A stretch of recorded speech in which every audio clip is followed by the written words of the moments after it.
Hi, everybody, and welcome to another beautiful presentation. I'm very excited and delighted to have with us Melinda Fouts, who is a PhD. She's a global executive coach, a speaker. She's a keynote speaker and contributor to Forbes Coaching Council.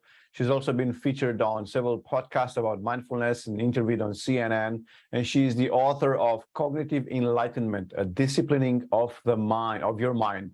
She received her PhD in Jungian psychology from Saybrook University and her master's in psychology from Pacifica University. And she has been working as a consultant with executives and businesses for over 25 years. She leverages her strengths and insights from her psychology background to help leaders and managers in all aspects of being successful. And I can't wait to learn more about that. She is the owner and founder of Success Starts With You. And she's also certified to administer the MBTI test and a variety of leadership assessments. And she really likes her assessments. I saw that in her preview, in her presentation. Melinda has developed a unique and innovative techniques from her background to help clients reach their higher heights. And she was awarded the top international coach of 2020 by the International Association of Top Professionals. And also she received the Empowered Woman of the Year Award in 2021 by the SOIM organization. So right now, today, Melinda will enchant us and will teach us on the benefits of working with an executive coach. So Melinda, thank you so much for saying yes to our invitation, and I cannot wait to learn from you. Thank you. Thank you very much, and for that wonderful introduction. I am asked all the time, what is an executive coach and what are the benefits? And I thought this would be a great opportunity to reach more people so I don't have to do it one-on-one. And let's say you're in the elevator and you go, what do you do? Here's my elevator pitch. Imagine the best athletes in the world, the Olympians, not having a coach. Even though they won a gold medal, they can improve and win another gold medal. So I'm here working with individuals that are very successful, and we all have things that hold us back. If you've ever played sports, sometimes your coach will say, you keep doing that same thing. And that's what I do in a communication level. So we all have blind spots, and I have ways to uncover people's blind spots. And when someone has a blind spot, they get triggered and then they react. And I call it the 1-2 punch of blind spots. And so people, because it's a blind spot, aren't aware they're being triggered, and then they pounce. And so what happens is, with everyone I work with, we all have strengths and we overuse them rather than developing new skills. When I work with individuals, oftentimes I will say, oh, that's a strength of yours. And they'll say, what do you mean? I just do that naturally. And so this is a problem because we need to be more conscious of our strengths. So we use them more consciously and predictably. And also knowing your strength, inherent in a strength is a weakness. So take an accountant, a CPA, for example. They're really good at budgeting their money, right? That's a strength. They're never in the red. However, I had this girlfriend say, you know, my husband never brings me flowers. I said, because it's not in the budget. It has to be budgeted. And she says, but I want to be surprised. I said, that's fine. Have a budget line item and still let him surprise you. She goes, how did you know that? I said, his strength is his weakness. So it's those kind of subtle things where people can benefit from coaching by really consciously knowing their strength. Because I'll ask my clients, what are your strengths?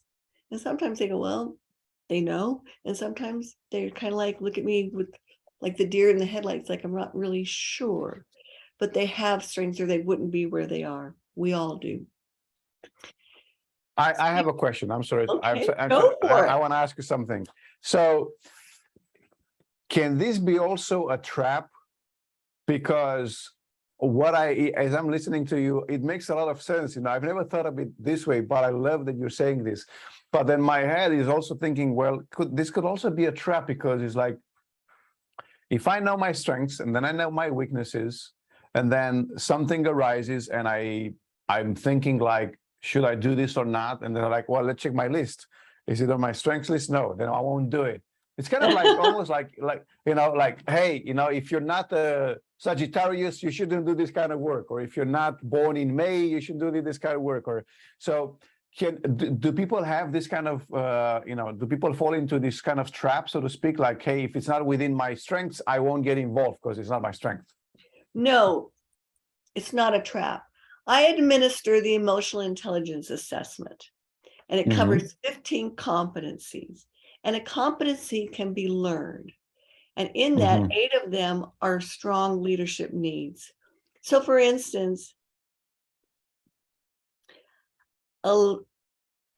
if they score low on one of the competencies, it can be learned, it can be developed. All right. So I have one of the competencies is lack of impulse control. That is the number one derailer for leaders and managers. And when they have done it enough, they usually are asked to leave, and it costs the company quite a bit of money. And it's poor management. And so that's a reaction to a stressor. And so there are tools and techniques I teach them to help them to not be so reactionary. So for instance, this global CIO came to me and she said, my colleague told me my entire team's afraid of me because I'm harsh. And then she says in a sweet voice, but I don't see myself as harsh. So when I worked with her, so this is a blind spot. When I worked with her, I learned what triggered her to pounce on her team. Now, in this little vignette is multiple blind spots and belief systems. And so when people say get out of your box, they first have to know what their box is comprised of. It's comprised of your beliefs, how you were raised by your family and your culture, which shapes how you perceive information and perceive the world, which shapes your decision making. So in my work with her, I discovered, which she didn't know, another blind spot. When she would go meet with her team, she would in her mind have this internal clock. They have to arrive at a decision in 20 minutes. And when they didn't, she'd pounce. Okay. So first I had to make her aware that she didn't disclose to the team she wants an answer in 20 minutes. So it was an unknown in her even, but also I gave her different tools. And I discovered she's a J on the Myers-Briggs type indicator, which means she makes decisions quickly. And her entire team were P's on the Myers-Briggs type indicator, which means they need to bring in more information, bring in more data, talk about it and talk about it and talk about it. So then I said, what could you do differently? And this is how people get in their own way. They don't know what to do differently. And that's where an executive coach comes in. They're this close to it. And I'm out here. I hear all the time, why didn't I think of that? Or why couldn't I see that? So she said, I don't know. I said, go start the meeting, lay out the parameters, and then tell your team you'll be back in 40 minutes. And she said, can I do that? So here was a belief system that she had to stay with her team. I said, yes, and they want you to leave. And you have better things to do in your office while they bring in more data and think about it. So that's where I see these subtle areas that can be tweaked. I discover belief systems that are driving how they operate, how they work with people, and point that out. So when they say get out of your box, it feels like you're way out here and you're just right here. And this is your comfort zone. Your box is your comfort zone. So that's powerful because my tagline on LinkedIn used to be coaching with an iron fist and a velvet glove. However, I took it down because I'd get phone calls like, well, you don't look so tough. But then when I'm coaching people, they would say, you just pulled the velvet glove off, didn't you? And I said, I did. So I do push you like a coach to get out of your comfort zone. Pick up the tools I've given you, use them so that you can develop more skills and break some patterns of behavior. Do you have any questions? Oh, it sounds very poetical. Please continue. Okay, so you mentioned that I've been on podcasts for mindfulness. All of my clients have to adopt some form of mindfulness practice. And I'm always told, I don't have time to meditate for 30 minutes. That's fine. There's different kinds of mindfulness practices besides meditating. So when I have clients that get all revved, anxious, not managing their stress well, I give them a 60-second mindfulness practice. And they go, I have time for 60 seconds. What is it? It is 5 long, slow, deep breaths. And in that conscious breathing, those 5 breaths, every exhale, you feel the stress go down from your neck, down your arms, and out of your hands. When anyone does a mindfulness practice, even for 60 seconds, it helps it's like the reset button on a computer in your brain. It increases your focus. It makes you more calm. It makes you more flexible. It makes you more creative, and it makes you more adaptable. And so it's like, okay, I have some of my clients put a timer in their phone every 2 hours to do that 60-second breath because they're stressed, and then they lose perspective. When they get stressed, they're on a track. So stress management is one of the competencies on the emotional intelligence assessment that I had mentioned. Yeah. Because you need something to help you get out of your own way. We all get in our own way of our optimal potential and performance. And so these are just tools that people don't think about, but they're hungry for. So these are just some of the benefits of executive coaching. Now, a lot of my clients use me as a thought partner. That saying, it's lonely at the top, it really is. Yeah. And believe it or not, some of these people at the top suffer from imposter syndrome. And so at the root of the imposter syndrome is a negative self-talk tape playing, whether they hear it or not. And at the root of it, it's I'm not good enough or I'm not worthy. And so I have a technique, I call it the STOP technique, and it stands for silent the oppressive partner. And everyone that suffers from this imposter syndrome have that silent oppressive partner that they need to get rid of, basically. Yeah. So I had a client who says, oh, I never hear my tape playing at work. And you don't hear the root playing. You hear it in other, at Domino Twin or Domino 17. You don't hear it at Domino 1 necessarily. He said, I never hear it playing at work. And I said, okay, you just presented to the board last week. And did anyone compliment you on your presentation? He said, yes. And I said, what did you say in here silently to yourself? I could have done it better. I said, that's the tape playing. And I said, this is really funny.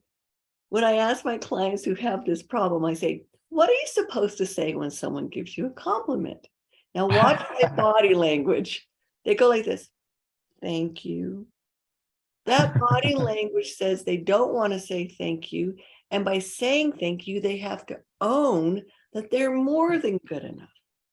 Yeah. And so I actually role play getting them to say thank you and get comfortable with it.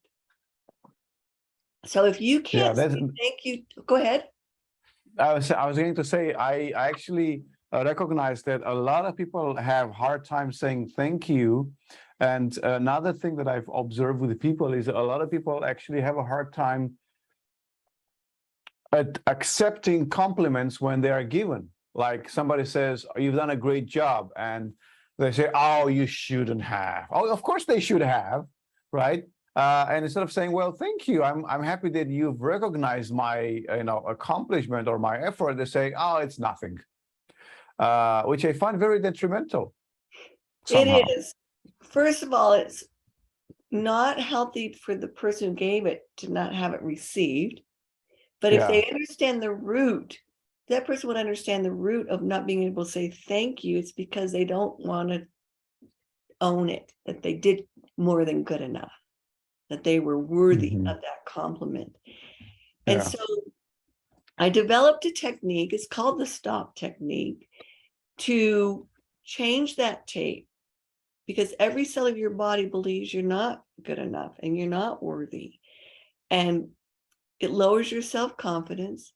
There's a lot of people out there, and everyone perceives them as very confident, but inside they don't feel confident. And it's because of tape. And a lot of successful people that are driven are trying to rise above that tape and prove their self-worth and prove they're more than good enough. But the tape is in here. And that's where my psychology background comes in, is to help them understand what is happening psychologically that undermines their self-confidence. When I administer the emotional intelligence assessment, if self-confidence is low, often decision-making is low and stress is high. And so when someone develops more self-confidence, they're more confident in making their decisions. So there's a lot of value in taking this assessment. And it is at a point in time. It is about the day you take it, where you are today. CEO of a hospital said, I want you to work with my CNO and give her the emotional intelligence assessment. I said, okay. So she's the chief nursing officer. So I got her results back and I was shocked, because it's on a scale and grades you. And she was barely on the graph on any competency. And I thought, something's going on in her life, because she can't be the CNO and have these kind of scores. So our first coaching call, I just said, what's going on in your life? And she said, my husband's dying of cancer and I'm his only caregiver. Okay, she's not focused. She's not present. She's stressed to the nines, right? She's worried about him 24/7 when she's at work. But I called the CEO. I said, you have a hospice unit in your hospital. I said, this is what's going on with her, and she needs your help. And so I tell my clients, when someone's performance drastically drops and you want me to work with them, why don't you go inquire what's going on with them first? Because they might need a leave of absence. They might need help. They need your understanding. Instead of just assuming they're not performing as well, there's a reason someone like that's performance would go down. I said earlier, people are this close to it. The CEO's this close to it. The CFO is this close to it. I'm out here. They're running a business. They're just thinking performance dropped, instead of thinking, well, they're moving fast. They've got a business to run. And it's very few people stop and take time and say, how come?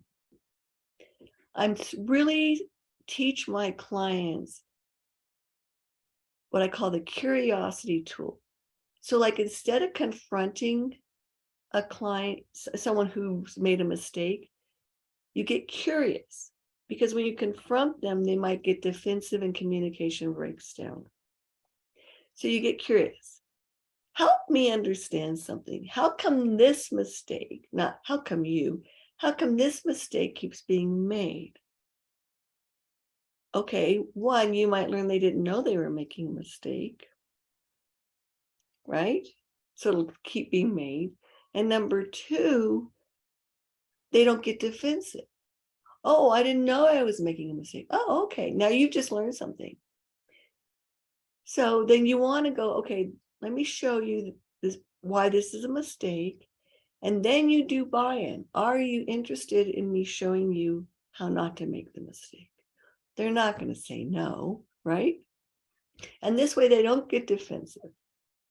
This way they're open. You still accomplish the same goal and you keep both people calm. The heart and soul of high emotional intelligence is you manage your emotions and can help manage the emotions of others. So if you're really calm, you're not confrontational, you keep more open, it's going to have a better outcome. The person's not going to feel bad. They're going to learn something, and then the mistake won't be made. Now, here's what happens. Most people don't want to confront. So the mistake isn't made just once or twice. They finally confront when it's made 5 times because they're frustrated and they blow up. You have to do it the first time. You can't wait till it's made 2, 3, 4, and 5 times. Now, this sounds really obvious, right? However, I encounter it all the time because people just want it to go away. They don't want to have to deal with it. They don't want to have a conflict. And so if you do the curiosity tool, you avoid conflict. Okay. Very manipulative. Pardon me? What'd you say? Very manipulative. Sneaky, sneaky. Yes, but these are good tools. They're not Absolutely, manipulative, right? And so in my work with my clients, it is all about refining communication so that it's like a better outcome for everyone. Finding if you get defensive, you're breaking down communication. You don't feel good, and that person doesn't feel good, and nothing's resolved. So all the tools I give are to help improve communication, help you to stay calm and non-reactionary. Now, I have a new CEO I'm working with, and he says, I don't read people well. That's a problem. Mm-hmm. So one of the other things I really stress with my clients is to learn how to read people. 55% of communication is body language. 37% is the tone. 8% is the message. So everything I teach my clients, I learned being a mother. When my daughter was 4, she did some behavior I didn't like. I'm in her face, I'm shaking my finger, telling her why that behavior is not okay. And her eyes just glazed over. And I thought, she's not hearing a word I'm saying.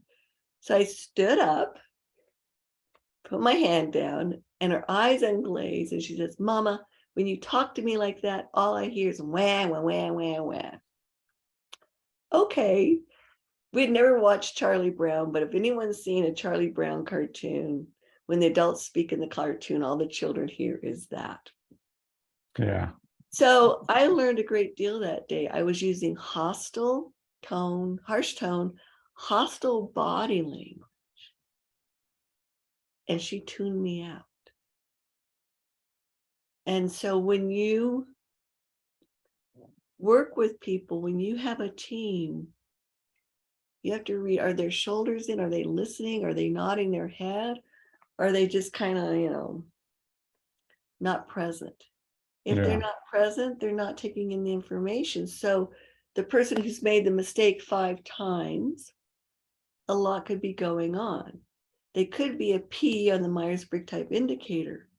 So when you're telling them steps 1, 2, 3, 4, well, they might get stuck on thinking about number 2 and they'll miss 3 and 4.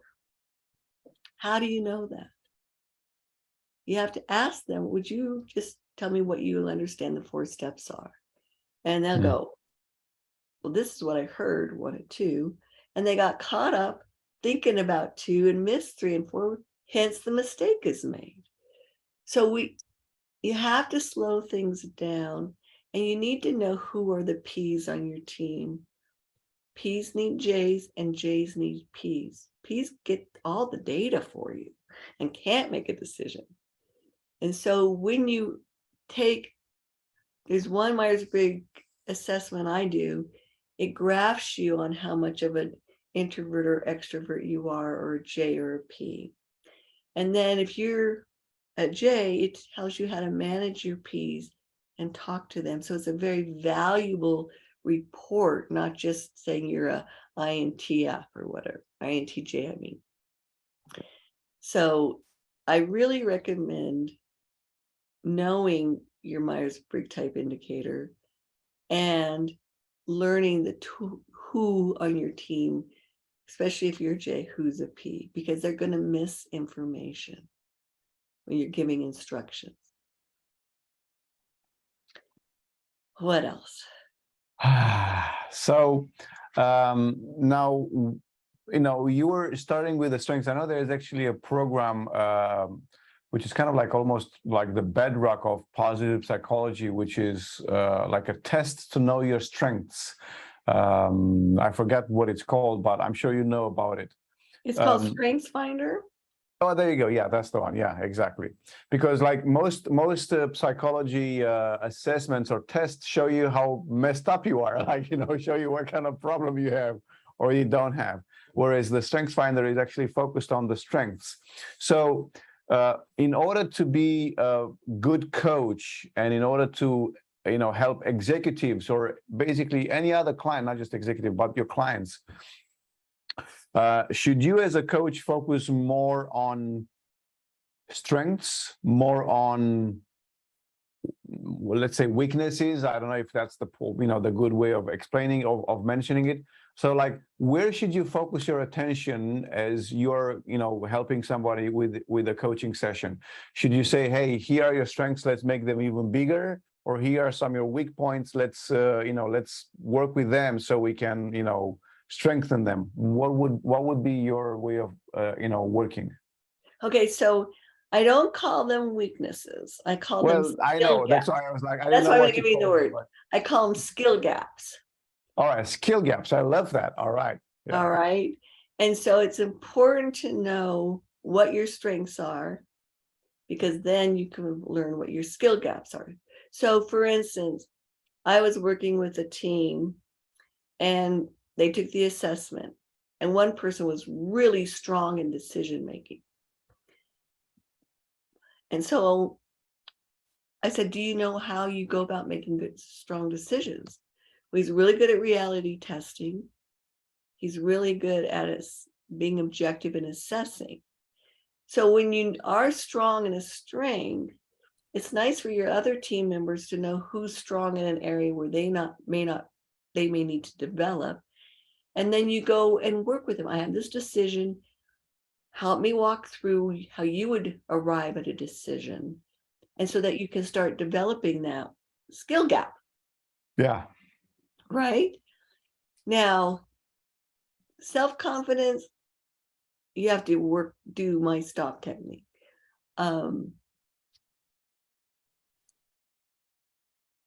Interpersonal skills. Here's a good one. A lot of people who are really good employees, strong technical skills, the company will move them into managerial position and they'll fail. And this actually happened to me. And the company called me. What happened? He's terrible. I pulled out his assessment and he was barely on the graph on interpersonal skills. Okay, he can learn them, but they just threw him into a managerial position. He needed to have someone work with him and teach him interpersonal skills because he was really good technically. And he wasn't a good people person. Yeah. Oftentimes that person's very strong in being an introvert. Yeah. And they just want to sit at their desk and not manage other people. And do stuff. Yeah, this reminds me of there was a TV show, The Good Doctor, where it was this young fellow who was had Asperger's syndrome on the autistic spectrum, but he was functional. But he was a genius in working with and helping patients, as in the technical, like, do the surgery, find the way to help this person save their life. But he was totally, lackluster when it comes to communicating. So the patient says, I have this issue, and then he's asking a few questions, and then he looks at it straight in the face and says, you'll die. That's it. It's like, Now, like, anyone on that spectrum cannot learn these skills. yeah. They cannot learn interpersonal skills. They can't read people either. Yeah. There's a good book called The Rosie's Project about someone who studied genetics, and you're in his brain and how he struggles. So, yet people on that spectrum that are high functioning are neurodivergent. They see things other people can't see. And a lot of these high functioning people on this spectrum are brought into data centers because they can find problems in the data that other people can't, because they just view the world differently. Yeah. It's also important to know if you're neurodivergent. I tell my clients that are neurodivergent, well, you were on the island of the misfit toys. And there's nothing wrong with that, but you need to be conscious of it. And this is also partly why they can be very successful, because they see things other people don't see. They see. And I was going to ask you about this. Yeah. So somebody who is off the chart successful does not mean that they are divergent. Not all of them are. But I have about 3 wicked smart CEOs who started their own companies, successful right away, and they all are on the island of misfit toys. Okay. I see.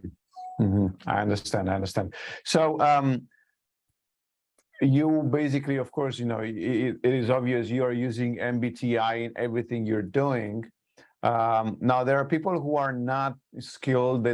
Some people don't even know what MBTI is. So can you help people, and can you work with people even though you have not done an assessment with them, or they have not, like you don't have a starting point, but they come to you and say, hey, you know what, I have this issue. Can you help me with this? Can you help me be a better leader, without doing an assessment first? Yes. A lot of my clients, I don't even administer any assessments. Okay. We don't need to. And so it's not a mandatory thing. Okay. However, a lot of people want to, and so I give it. And it's helpful, those that are wrestling, especially with self-confidence, to see how low it is. It's just, so I don't suggest it to everyone, because there's no need for it. I meet the client where they are. And in that way, we do the work together. Now, I have to say something. Executive coach is somewhat of a misnomer, because I don't turn anyone away. About 7 years ago, a young man called me. He had read my article on Forbes, 7 Tips to Ace Your Interview. And he called me and he said, I've been interviewing for 8 months. I passed the bar exam and I can't get a job offer. And I said, I'll coach you. He says, but I can't afford you. I said, we'll deal with that. I coached him 4 times and he got 2 job offers. Nice. And when he called me, he was so excited, as was I. And I said, listen, you are an executive. You don't have to have the title. An executive knows what they know. They know what they don't know. And they know who to call when they don't know. And that's exactly what you did. And he was just beaming. I said, always pick up the phone. And so a strong leader can be vulnerable. They can admit what they don't know. Yeah. That's where I come in. Or that's where an advisor comes in. The leader who knows it all, who can never be wrong, is annoying.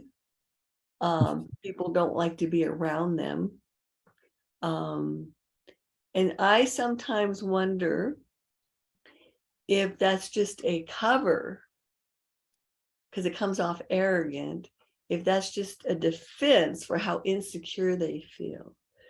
So when you're working with someone that carries a certain arrogance, I say have compassion for them, because basically they're really insecure inside and they're suffering. And so when you have compassion, it's about their suffering, not what's presenting. Mhm. I also help my clients understand these subtler issues that are going on. I believe strongly in having compassion for others. We don't know their plight. Like the CEO didn't know what was going on in her life.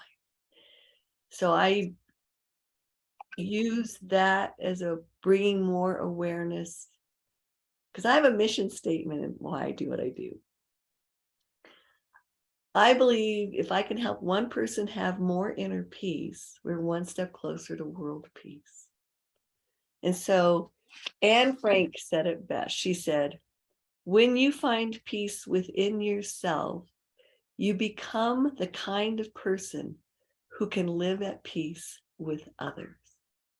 So Beautiful. that saying, misery loves company, when someone's suffering, they make other people suffer, right? Yeah. And that's where compassion comes in. And none of my clients, let me rephrase that. All of my clients like hearing this piece because it's just a reminder of the higher self operating.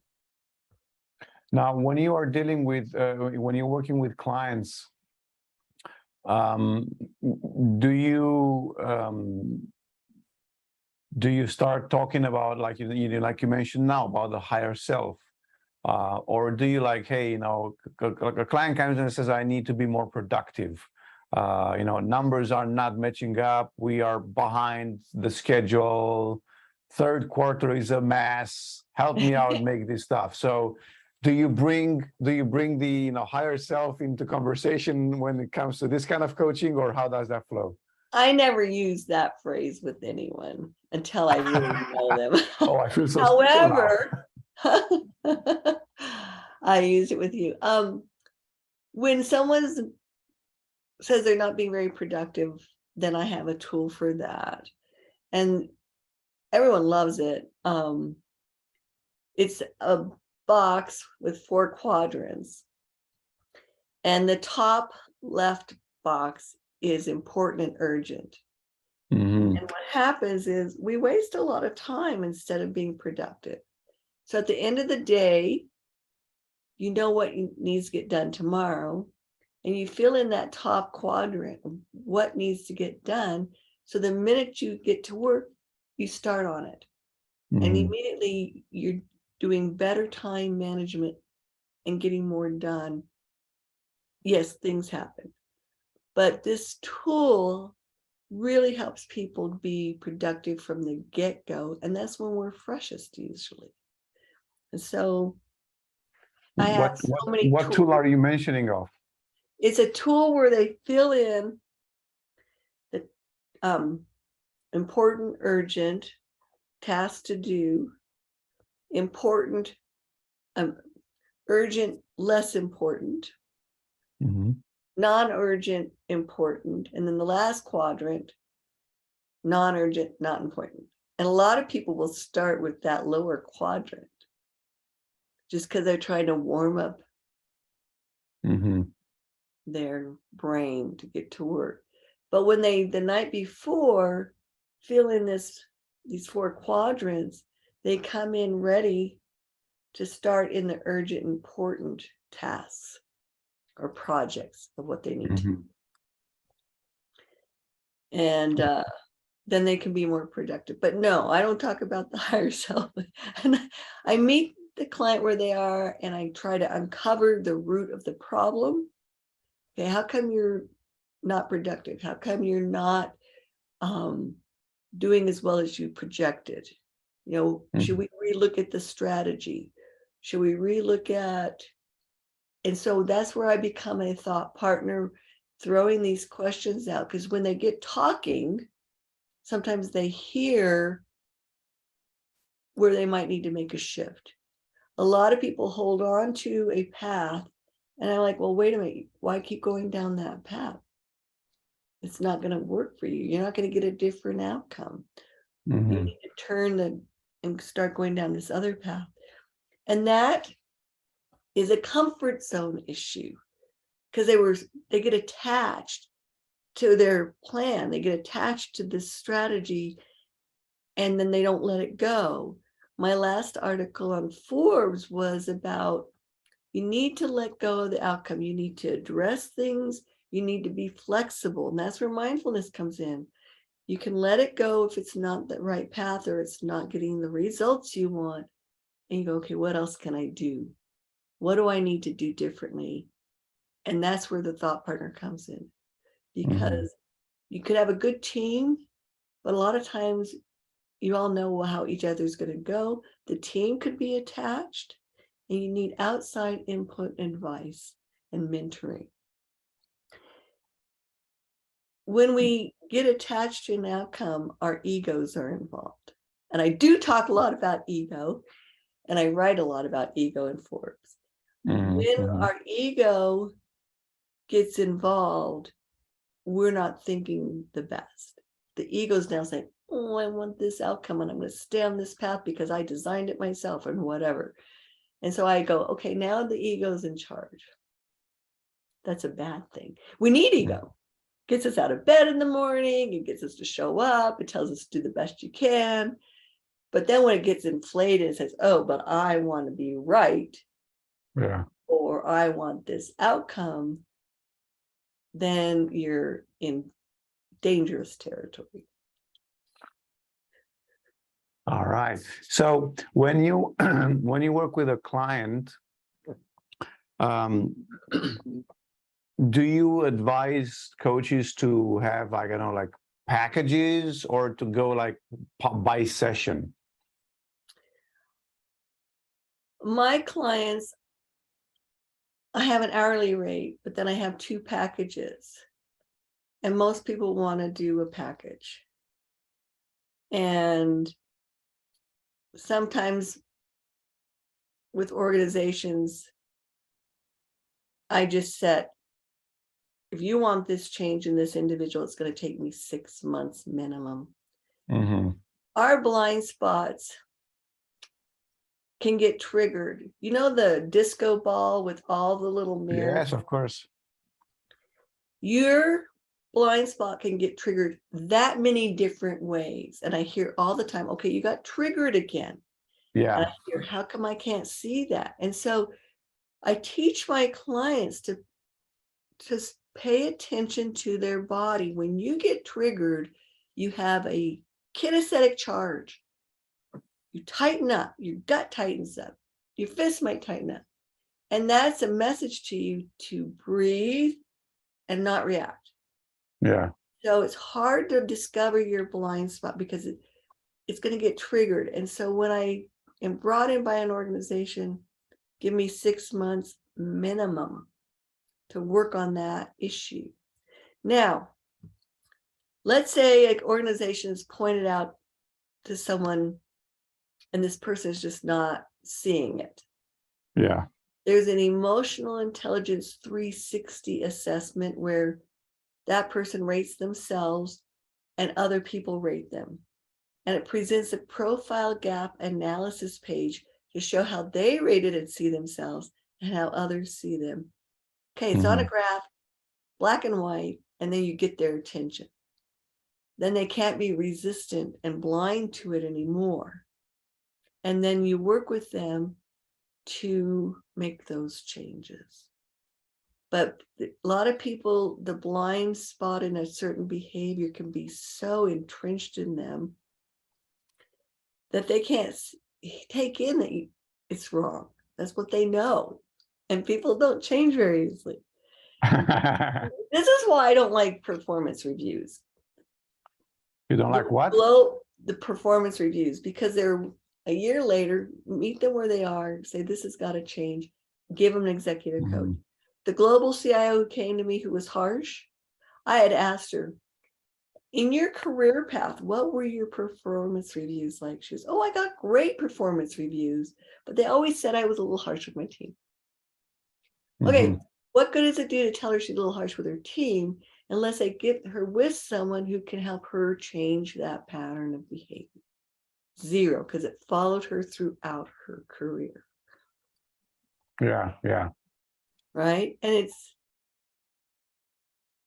she's successful, she's on the C-suite level, and this is not the best she could be. Those are the fine tunings I do with my clients. And they always say, well, I'm successful. Why do I need an executive coach? Well, you have a blind spot. It may not be the best thing at work. I understand. So now when it comes to strengths, can some strengths be too strong? Yes, that's when you're overusing them. So they are too strong because you overuse them, or they're just off the chart regardless of you using them or not? Often they're overused. And then sometimes, depending on the strength, you can just be bullheaded that this is the only way. Okay, here's a great example. Yes, please. So I have a CEO of an international shipping company. And he hired all the wrong people in the C-suite level. And he couldn't figure it out. And as I'm listening to him, I'm like, they're not doing their job. They're just not picking up and doing their job, which I couldn't understand. So finally I said, let's do the emotional intelligence assessment. The first, his strongest strength was self-actualization. So Okay. he's a learner his whole life. People like that are self-competitive. They want to do better and better. They compete with themselves. Now, people like that can't imagine everybody's not like that. All right? Because They can't imagine what? Can't imagine everybody is not like that. Yes. Right? Because we're excited about life and we want to learn and we want to get better and we want to improve. And we couldn't imagine anybody not being that way. And this was him. Yeah. So we're sitting in his office. And I said, this is your biggest strength. And we often assume people are like us and wired like us. And so he just assumed everybody he hired would be self-competitive and tried to outdo their best in their job. And they weren't. They were lazy. They really literally didn't want to do their job. Yeah. And so this is where a strength is a blind spot. And this is a strength that is subtle. And the bad part of it is we assume everyone's like us. Yeah. Yeah. So that's a problem. So we ended up firing everybody. And, you know, I have a client who had 2 people he really liked to hire for a manager position. And he liked one a lot. And I said, why don't we just have them both take the assessment and see what their scores are? Well, the one he liked a lot had poor interpersonal skills. I said, hire the other guy.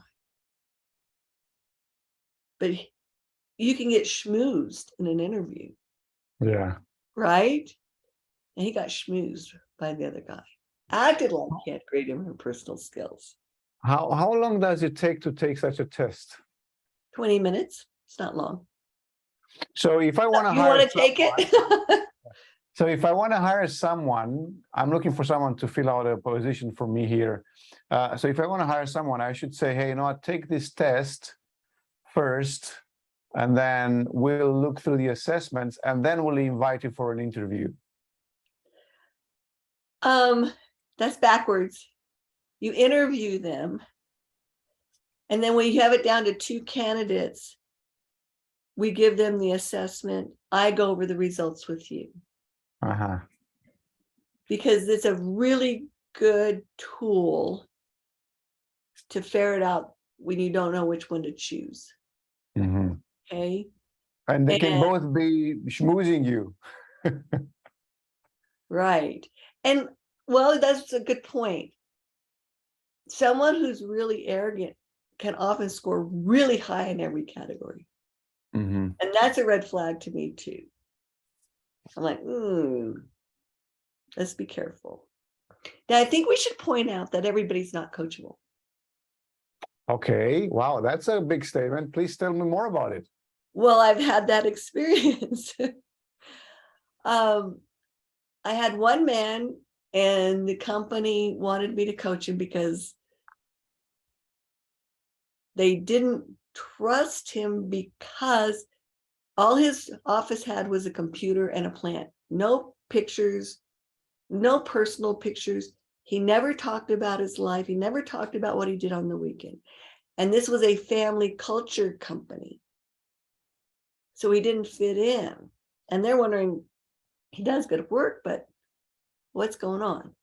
So when I started with him, he couldn't understand. I said, well, I love to hike.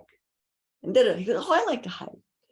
And so one day he's real resistant on opening up about his personal life at work. And he shared with me that he went on this hike in the spring in Texas, all the flowers in bloom. I said, on Monday morning, would you please go in and tell the CEO and show him the picture? And he was resistant, but he eventually did. So I turned him around. Now, I had someone, I can't do the work for you. I had someone who came to me and he could have said, I can't understand why I haven't been invited in the C-suite. I'm a good worker. I do great work. They know my track record. Da da da da da da da. I said, okay. And I said, so let's look at this. And he likes to play golf. I said, so does anyone in the C-suite, does the CEO play golf? Yeah. In fact, they asked me to go play golf with them one time. And I said, what did you do?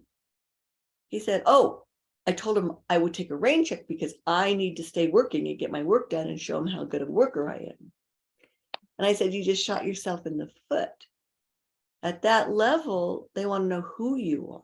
They want to know if you'll fit in. They know you work good. Otherwise, they wouldn't have invited you. Right. I said, that was the invitation to see if you would fit in the C-suite. He didn't do it just once. He did it twice. Now, his resistance was with me. Anything tool I gave him, he wasn't going to use. And he told me, no, that won't work. No, that won't work. And I said, it sounds like you're not ready for my coaching. And I may not be the right coach for you. However, your resistance and your belief system that you have to work and prove your worth is getting in the way of you being invited to the C-suite position. Mm-hmm. And so when I get a resistance and when I get a stone cold face and they're not using the tools, they're not coachable. Mm-hmm. I've been doing this for 25 years. I establish rapport and trust quickly. And my clients are willing to try the tools because they know what they're doing isn't working and they need something else. Mm-hmm. So yeah, there are people that aren't coachable, not many, but there are some. I understand. So in 25 years, I've had three. Case, what do? You fire your client or what do you do? I just tell them they're not ready for coaching. Now, there's only been three in 25 years. Wow. And one I turned around. So I said, it's very few. And if they're not ready, it's just going to be frustrating for me because every session is going to be like pulling teeth.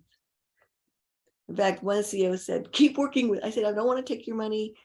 He's not coachable. Keep working with him. And after I said, you know your business really well, and I know my business really well. Yeah, of course. And you need to understand he's not coachable, and I don't want to take your money. And after 6 sessions, I said, no, done. Mm-hmm. I tried. So when you say a client is not coachable, would that, like from your experience, is it because they have very, very hard, limits with their life, like everything is black and white, it's only this way or the highway kind of a person? Is that it or not? That's a very good question. I think there's a lot of fear Mm-hmm. and insecurity. It could be a gender bias. Okay. Yeah. Gender bias because they made, well, the two that weren't coachable were men. And so that could be going on. And that's an unconscious bias sometimes. It's not always conscious. And it could be like, who are you to tell me what to do? I've made it this far. Mm-hmm. And so I'm very upfront with these clients. I say, look, the CEOs talk to me, and this is what I was told. Mm-hmm. So let's see if we can turn this around. And so I do an opening, let them know what I know, which Mm-hmm. makes it safe. Like they don't have to wonder what was she told. And you either say, okay, I'm going to get out of my comfort zone and try something new. If you put a skill saw in my hand, I'd be like, yeah, I don't want to learn how to use this tool. But if I practiced every day, I'd get pretty good at it. Yeah. Part of what's going on with people like that, like you say, open-minded or closed-minded, black and white. People don't like change. And sometimes they don't know why they should change. Yeah. And Daniel Kahneman wrote a book, Thinking Fast and Slow. Yeah. In it, he talked about cognitive ease and cognitive strain. Mm-hmm. So when we learned to tie our shoelaces, it was cognitive strain. We had to pay attention. We had to think really hard and go through the steps. That's cognitive strain. Now we can tie our shoelaces, think about our grocery list, and carry on a conversation all at the same time. That's cognitive ease. So when there's a change in the workplace, people go, oh, why do we have to make this change? What they're really saying is, I don't want to have to think harder and learn a new system. Yeah. They want to stay somewhat on yeah. automatic, right? Yeah. Yeah. Yeah. And so whatever the resistance is in these people that aren't coachable, I think it's a combination of fear, insecurity. They don't understand why they have to change. Mm-hmm. They may not want to. Yeah. All of that. I've gone through life this way. It worked for me. Why should I change now? Correct. Mm-hmm. So let me ask you, for people who are just starting in their coaching career, what would be your number one advice?